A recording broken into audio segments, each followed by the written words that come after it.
नमस्कार YouTube viewers. 10 अप्रैल 1912 का समय था। एक बड़ा क्रूज शिप अपनी पहली यात्रा के लिए रवाना होता है साउथमैप्टन सी पोर्ट से न्यूयॉर्क सिटी के लिए, जिसका नाम RMS टाइटैनिक था। लेकिन ये जहाज अपनी पहली यात्रा में ही एक बड़े हादसे का शिकार हो जाता है और अटलांटिक ओशन में डूब जाता है।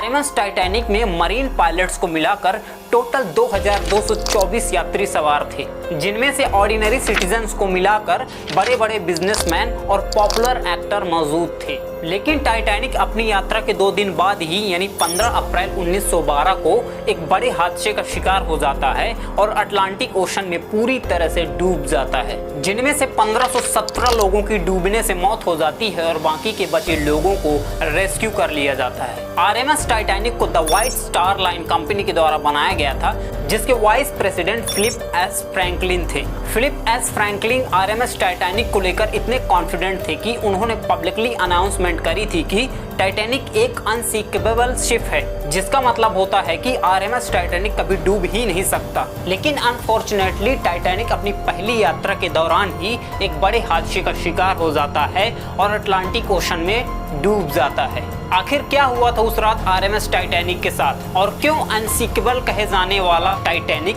अपनी पहली यात्रा में ही हादसे का शिकार हो जाता है? आखिर कौन था इसके जिम्मेदार और कैसे हुआ ये हादसा? तो चलिए जानते हैं 100 साल पुराने टाइटैनिक की इस मिस्ट्री को आज की इस वीडियो में डिटेल से। The Titanic was a new breed of luxury liner. It was the largest ship yet built. The unsinkable pride of the White Star Line left Southampton. Among her passengers were many of the wealthy and influential. The Titanic sank into the depths of the North Atlantic Ocean. After it struck an iceberg, more than 1,500 lost their lives. Hundreds of passengers and crew witnessed the tragedy and lived to tell the tale. A big ship like that could sink How did you escape? in the last lifeboat. Propellers were right out of water, the rudder was right out, and I could see the bottom.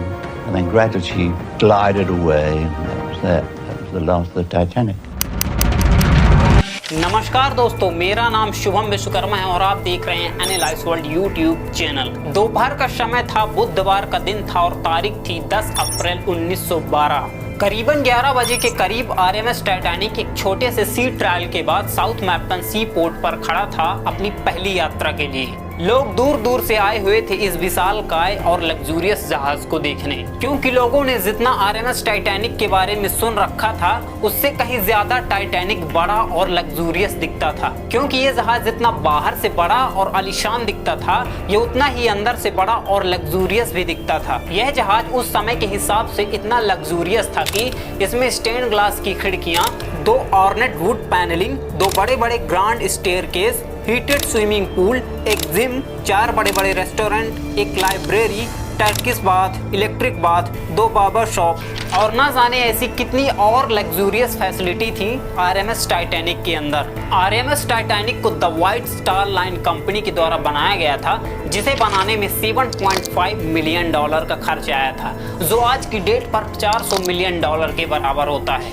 RMS Titanic उस जमाने का सबसे बड़ा और विशाल cruise ship था, जिसे देखने के लिए दूर दूर से लोग आए हुए थे। इसकी टोटल लंबाई 269 मीटर, चौड़ाई 28 मीटर और ऊंचाई लगभग 53 मीटर थी, जो 10 फ्लोर की बिल्डिंग के बराबर थी।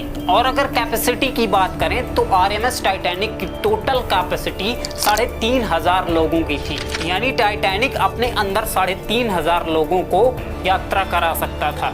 और इसका टोटल वेट 46,328 टन था, जो पैसेंजर सहित 52,000 टन हो गया था।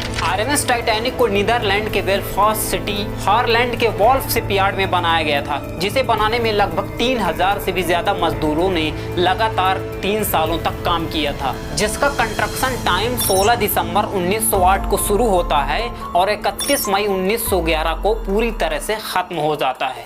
और ठीक 10 अप्रैल 1912 को अपने एक छोटे से सी ट्रायल के बाद RMS टाइटैनिक अपनी पहली यात्रा के लिए खड़ा होता है इंग्लैंड के साउथमैप्टन सी पोर्ट पर। करीबन दोपहर के 1:30 बज चुके थे। टाइटैनिक को ग्रीन सिग्नल्स दिखाए जाते हैं अपनी यात्रा पर रवाना होने के लिए और RMS टाइटैनिक 1:30 में अपनी पहली यात्रा के लिए इंग्लैंड के साउथमैप्टन सी पोर्ट से रवाना हो जाता है, जिसकी कमांड 62 साल के marine captain Edward J Smith के हाथों में थी, क्योंकि Edward J Smith the white star line company के सबसे भरोसेमंद और सबसे एक्सपीरियंस्ड कैप्टन थे, क्योंकि उन्होंने the white star line company के लिए 37 सालों तक काम किया था और इसीलिए टाइटैनिक की कमांड एडवर्ड जे स्मिथ के हाथों में सौंप दी जाती है कंपनी के द्वारा। और इन्हें व्हाइट स्टार लाइन कंपनी के द्वारा सख्त आदेश दिए गए थे 17 अप्रैल की सुबह तक आरएमएस को न्यूयॉर्क सिटी तक पहुंचाना है। ऐसा करने के पीछे कंपनी की एक खास बात थी, क्योंकि वह आरएमएस टाइटैनिक को लेकर एक बड़ी मिसाल कायम करना चाहती थी कि ना टाइटैनिक केवल वर्ल्ड का सबसे लग्जूरियस जहाज है, बल्कि आरएमएस टाइटैनिक अपनी रफ्तार के मामले में भी दुनिया के बाकी जहाजों से भी कहीं आगे है। आरएमएस टाइटैनिक में टोटल 3 इंजन लगे हुए थे, जिनमें से 2 reciprocating 4 cylinder engine, triple expansion steam engine और एक centrally placed low pressure Parsons turbine engine RMS Titanic में इंस्टॉल्ड थे, जिनमें से 24 डबल एंडेड और 5 सिंगल एंडेड मौजूद थे, जो 159 भट्टियों के बराबर थे, जिनमें कुल 159 भट्टियां मौजूद थीं जो कोयले से चलती थी। आरएमएस टाइटैनिक के engine total 45,000 horse power energy produce करते थे, जो 300 कार के इंजन के बराबर थी। ठीक 10 अप्रैल शाम 6:30 बजे के करीब टाइटैनिक अपने पहले स्टॉपेज फ्रांस के सरबर्ग सी पोर्ट पर पहुंचता है, जहां 274 पैसेंजर न्यूयॉर्क सिटी जाने के लिए आरएमएस टाइटैनिक पर सवार होते हैं। और फिर सरबर्ग से निकलने के बाद टाइटैनिक यानी अगले दिन 11 अप्रैल 1912 की सुबह अपने दूसरे स्टॉपेज आयरलैंड के क्वींसटाउन सी पोर्ट पर पहुंचता है, जहां 123 और पैसेंजर आरएमएस पर न्यूयॉर्क सिटी जाने के लिए सवार होते हैं। और फिर आरएमएस टाइटैनिक को सीधे न्यूयॉर्क सिटी के लिए निकलना था, इसलिए वह अपनी फुल स्पीड में न्यूयॉर्क सिटी के लिए सीधे रवाना हो जाता है। कैप्टन एडवर्ड जे स्मिथ, जो जहाज के कैप्टन थे, उन्होंने कंपनी के ऑर्डर्स को फॉलो करते हुए जहाज को फुल स्पीड यानी 23 से 24 नॉट्स की स्पीड में चलाना शुरू कर दिया, जो 40 किलोमीटर प्रति घंटे की रफ्तार होती है। लगभग 3 दिनों का समय बीत चुका था और 72 घंटे से भी ज्यादा का समय बीत चुका था और टाइटैनिक कंटिन्यू अपनी फुल स्पीड में अपनी मंजिल की ओर आगे बढ़ता रहता है। रात का समय था, ठंडी हवाएं चल रही थी और लोग टाइटैनिक के इस सफर का फुल मजा ले रहे थे। लेकिन थोड़ी देर बाद टाइटैनिक को एक दूसरी शिप के द्वारा रेडियो मैसेज भेजा जाता है, जो टाइटैनिक के काफी आगे ट्रेवल कर रही थी, जिसका नाम एसएस कैलिफोर्निया शिप था। रेडियो मैसेज में कैलिफोर्निया शिप के द्वारा ये बताया जाता है कि आपके आगे आइसबर्ग की कुछ बड़ी बड़ी चट्टानें मौजूद हैं, जिनसे आपको बचकर चलना चाहिए। और आरएमएस टाइटैनिक को लगभग 6 बार से भी ज्यादा आइसबर्ग वार्निंग मिलती है और आखिरी वार्निंग एसएस कैलिफोर्निया शिप के द्वारा दी जाती है, जो टाइटैनिक के आगे 37 किलोमीटर दूर सी में खड़ी हुई थी। कैप्टन इन वार्निंग्स को नजर में रखते हुए शिप को अलग डायरेक्शन में मोड़ देते हैं, लेकिन जहाज की स्पीड कम नहीं करते। एक्चुअली होता यह था कि उस समय पर कोई एडवांस टेक्नोलॉजी न होने पर ओशन में मौजूद शिप्स एक दूसरे को रेडियो मैसेज भेजकर अलर्ट कर दिया करते थे, जो शिप के आसपास यानी 50 से 100 किलोमीटर के डिस्टेंस में हुआ करती थी। और यही सेम चीज आरएमएस टाइटैनिक के साथ भी हो रही थी। उस समय पर कोई एडवांस टेक्नोलॉजी न होने पर जहाज के आगे के हिस्से पर एक क्रूज नेस्ट पोल होता था, जिसे लुक आउट पॉइंट के नाम से जाना जाता था। यहाँ 2 व्यक्तियों को बैठाया जाता था, जिससे जहाज के आगे आने वाला कोई ऑब्जेक्ट देखा जा सके और फौरन कैप्टन को बताया जा सके, जिससे जहाज सेफली ट्रैवल कर सके। और यही सेम चीज आरएमएस टाइटैनिक में भी मौजूद थी, जिसमें जहाज का एक रिप्रेजेंटेटिव फ्रेडरिक फ्लीट बैठा हुआ था, जो शिप के सामने आने वाले किसी भी ऑब्जेक्ट को आइडेंटिफाई करके कैप्टन को अलर्ट करना था, जिससे जहाज सेफली ट्रैवल कर सके। रात का समय था, ठंडी हवाएं चल रही थी और फ्रेडरिक फ्लीट जो क्रूजनेस पॉइंट पर बैठा था, वह इन कड़कती ठंडी हवाओं का सामना कर रहा था। रात होने के कारण विजिबिलिटी भी कम थी और ठंडी हवाओं के चलते फ्रेडरिक फ्लीट को सामने देखने में दिक्कत हो रही थी। ठीक रात के 11:39 में फ्रेडरिक फ्लीट को जहाज के सामने एक बड़ा ऑब्जेक्ट नजर आता है, जिसे वह ठीक से देखता है तो सामने आइसबर्ग की एक विशाल चट्टान मौजूद होती है, जो शिप के एकदम सामने मौजूद थी और शिप से टकराने वाली थी। और जल्द ही फ्रेडरिक फ्लीट बिना कोई देरी किए हुए लुक आउट पॉइंट पर मौजूद अलार्म सिस्टम को 3 बार बजाता है और तुरंत कैप्टन को कॉल करके बताता है कि शिप के आगे एक आइसबर्ग की विशाल चट्टान मौजूद है। जल्दी से शिप को लेफ्ट साइड मोड़ो वरना शिप आइसबर्ग से टकरा जाएगी। Yes, what do you see? Iceberg! Right ahead! Thank you. Iceberg! Right ahead! On the starboard! Starboard!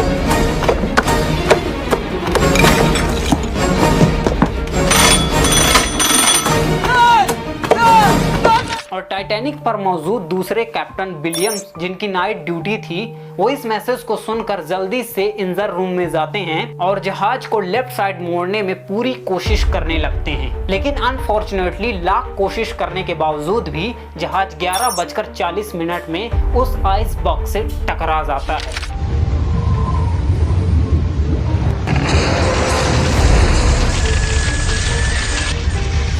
ये टक्कर इतनी तेज थी कि जहाज में मौजूद लोगों को हिलाकर रख देती है। आइसबर्ग से टकराने से जहाज का अगला हिस्सा, जिसे बो कहा जाता है, वह पूरी तरह से राइट साइड से इम्पैक्ट हो चुका था और लगभग 12 से 15 सेकंडों तक जहाज टकराने के बावजूद भी आगे की ओर बढ़ता रहता है, जिससे जहाज के निचले बॉटम में एक बड़ा डेंट पड़ गया था। आरएमएस टाइटैनिक को सेफ्टी के ध्यान में रखते हुए कुछ खास तरह से डिजाइन किया गया था। जहाज के निचले बॉटम के हिस्से में 16 बड़े कंपार्टमेंट्स बनाए गए थे, जिसमें 4 कंपार्टमेंट्स को ऐसे बनाया गया था कि अगर जहाज किसी भी हादसे का शिकार होता है तो उन कंपार्टमेंट्स में पानी भर जाने के बाद भी जहाज पानी में तैरता रहेगा। लेकिन किस्मत को शायद कुछ और ही मंजूर था। जहाज के टकराने से 16 कंपार्टमेंट में से 6 कंपार्टमेंट्स पूरी तरह से डैमेज हो चुके थे, जिससे जहाज के अंदर पानी घुस रहा था। जल्द ही कैप्टन स्मिथ जहाज की अच्छी तरह से जांच करते हैं तो उन्हें पता चलता है कि जहाज के 6 कंपार्टमेंट्स डैमेज हो चुके हैं, जिनमें पानी भर रहा है, जिससे जहाज डूब जाएगा। और ये सब देखकर कैप्टन स्मिथ घबरा जाते हैं, क्योंकि जहाज 4 कंपार्टमेंट्स में पानी भरने तक ही तैर सकता था। जल्द ही captain Edward J Smith radio operator Jack Phillips को डिस्ट्रेस सिग्नल भेजने का आदेश देते हैं ताकि आसपास ट्रैवल कर रहे शिप उनकी मदद कर सके। और एडवर्ड जे स्मिथ एक और आदेश देते हैं कि जहाज में मौजूद लाइफ बोट को पानी में उतार दिया जाए, जिससे आरएमएस टाइटैनिक के डूबने से पहले ही कुछ लोगों को सेफली बचाया जा सके। खुद नसीबी से आरएमएस टाइटैनिक में 20 ही लाइफ बोट मौजूद होती हैं, जिनमें से तो कुछ की कैपेसिटी 65 लोगों की थी और कुछ की 40 लोगों की। और फिर कैप्टन के अकॉर्डिंग स्टेप बाय स्टेप लोगों को लाइफ बोट में बैठाकर पानी में उतारा जाता है और आखिरी लाइफ बोट रात के 2 बजे के करीब उतारी जाती है। लगभग 700 से 800 आदमियों को सेफली लाइफ बोट के थ्रू नीचे उतार दिया जाता है, जिनमें सबसे ज्यादा बच्चे और महिलाएं शामिल थी। जहाज में लगातार पानी भरने के चलते जहाज में लोगों के बीच पैनिक की सिचुएशन क्रिएट हो गई थी और लोग एक दूसरे से जबरदस्ती करके लाइफ बोट में अपने लिए जगह छीनने लगते हैं। लेकिन कुछ लोग तो कंपनी के ऐड के मुताबिक यही सोचते हैं कि टाइटैनिक तो कभी डूब ही नहीं सकता, क्योंकि टाइटैनिक अनसिंकेबल कहा जाता था। लेकिन फिर भी वह अपनी मदद की बारी का बेसब्री से इंतजार करते हैं। लेकिन 2 बजे के करीब जहाज के अगले हिस्से में पानी भर जाने के कारण जहाज का अगला हिस्सा पानी के अंदर चला जाता है और पिछला हिस्सा ऊपर की ओर उठ जाता है, जिससे जहाज में मौजूद लोग उथल पुथल हो जाते हैं और कुछ लोग तो इंजर्ड हो जाते हैं। और 2:30 बजे के करीब जहाज के अगले हिस्से में ज्यादा लोड हो जाने की वजह से जहाज 2 हिस्सों में टूट जाता है और अगला हिस्सा पानी में डूब जाता है। और लगभग 2 घंटे 40 मिनट की प्रोसेस के बाद पिछला हिस्सा भी धीरे धीरे पानी में पूरी तरह से डूब जाता है। 1519 लोगों ने अपनी जान गंवा दी इस हादसे में और बाकी के बचे 705 लोगों को एसएस कैलिफोर्निया शिप रेस्क्यू कर लेता है सुबह के 3:30 बजे के करीब, जो टाइटैनिक के आगे 37 किलोमीटर दूर ठहरा हुआ था। अब आपके मन में एक और सवाल उठ रहा होगा कि एसएस कैलिफोर्निया शिप को अगर पहले से ही पता था कि टाइटैनिक डूब रहा है तो वह समय पर क्यों नहीं पहुंचा, जिससे और भी लोगों की जान बचाई जा सके। एक्चुअली हुआ ये था कि एसएस कैलिफोर्निया जिस रूट से ट्रैवल कर रहा था उस रूट पर बर्फ की ज्यादा चट्टानें मौजूद थी, जिससे वह वहीं रुकने का फैसला करता है और रुकते ही अपना रेडियो सिस्टम ऑफ कर देता है, जिससे टाइटैनिक को डूबने से पहले भेजा गया रेडियो मैसेज एसएस कैलिफोर्निया को रिसीव ही नहीं होता। लेकिन जब एसएस कैलिफोर्निया का रेडियो सिस्टम ऑन किया जाता है तब उन्हें टाइटैनिक का रेडियो मैसेज रिसीव होता है और वह टाइटैनिक के पास पहुंचते हैं, लेकिन उन्हें जल्द ये रियलाइज हो जाता है कि बहुत लेट हो चुका है। उन्हें ना ही कहीं टाइटैनिक नजर आता, सिर्फ नजर आता है तो पानी में तैरती हुई लाशें और लाइफ बोट में मौजूद लोग, जिन्हें एसएस कैलिफोर्निया के द्वारा सुबह के 4:10 में रेस्क्यू कर लिया जाता है, जिन्हें लेकर 8:30 बजे के करीब न्यूयॉर्क सिटी के लिए रवाना हो जाता है, जहां न्यूयॉर्क सिटी में बाकी के बचे लोगों के रिप्रेजेंटेटिव उनका बेसब्री से इंतजार कर रहे थे। दुनिया भर में इस हादसे को लेकर मातम सा छा जाता है और न्यूज की हेडलाइंस बन जाती है और लोग एलिगेशन लगाते हैं कंपनी और कैप्टन के खिलाफ। जल्द ही एक इन्वेस्टिगेशन टीम बिठाई जाती है तो उनको पता चलता है कि जहाज की स्पीड के कारण ये हादसा हुआ था और एडवर्ड जे स्मिथ को कंपनी के द्वारा सख्त रूल फॉलो करने को कहा गया था कि जहाज की स्पीड कम नहीं होनी चाहिए, जिसकी वजह से कभी न डूबने वाला अनसिंकेबल जहाज अपनी पहली यात्रा के 2 दिन बाद ही यानी 15 अप्रैल 1912 की रात को अटलांटिक ओशन में डूब जाता है और दुनिया के लिए एक मिस्ट्री बन के रह जाता है। आरएमएस टाइटैनिक का मलबा आज भी अटलांटिक ओशन के 13,000 फीट नीचे गहराई में मौजूद है। आज 112 साल से भी ज्यादा का समय बीत चुका है, लेकिन लोग अभी भी टाइटैनिक के इस रहस्य को जानने के लिए उत्सुक रहते हैं। तो दोस्तों, आरएमएस टाइटैनिक की ये वीडियो कैसी लगी? अच्छी लगी हो तो वीडियो को एक लाइक जरूर कर दीजिएगा और ऐसे ही डॉक्यूमेंट्रीज वीडियोस देखने के लिए हमारे चैनल को सपोर्ट करिएगा। मिलता हूं अगली वीडियो में, तब तक के लिए नमस्कार।